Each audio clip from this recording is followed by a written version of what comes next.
Good morning, Dr. Mimi and my fellow friends. Today we will be presenting on SiRAC, Simple Risk Assessment and Control for Chemicals. Now, let's learn about SiRAC. What is SiRAC? Come on, everyone, let's have a look at it. SiRAC is a simplified methodology used to identify and carry out a simple assessment on the chemicals hazardous to health at the workplace. Now, let's have a look at the applications of SiRAC. SiRAC is applied to all the chemical hazards in the workplace that meet a certain criteria. So, what are the criteria? So, for the criteria, it will be applied to chemicals listed in chemical register and any chemicals not classified as carcinogenicity category 1, mutagenicity category 1 or 2, or respiratory sensitization category 1. It does not apply to the following types of chemicals that are mentioned above, and also to process generated dust and fumes, organic dust and also gases. Now, let's see who can conduct SiRAC.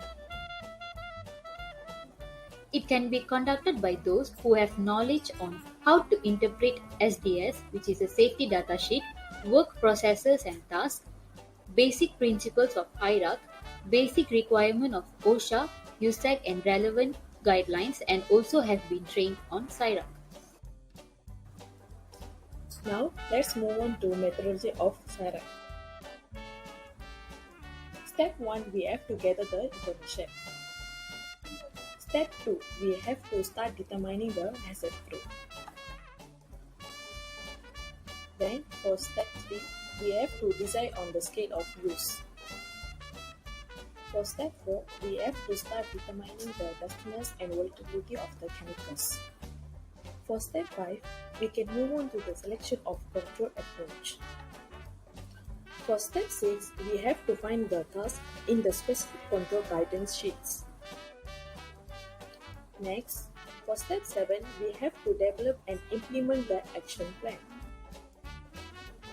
Last but not least, for step 8, we have to do report writing, record keeping, and also review the assessment. Now, let's move on to the difference between SiRAC and HYRAC. So, to give you an idea on what is SiRAC, SiRAC is an assessment towards all the hazards in your workplace. Therefore, the difference between HYRAC and SiRAC will be HYRAC involves all the hazards in the workplace, whereas SiRAC is only for the hazardous chemicals in the workplace. Thanks for watching, guys.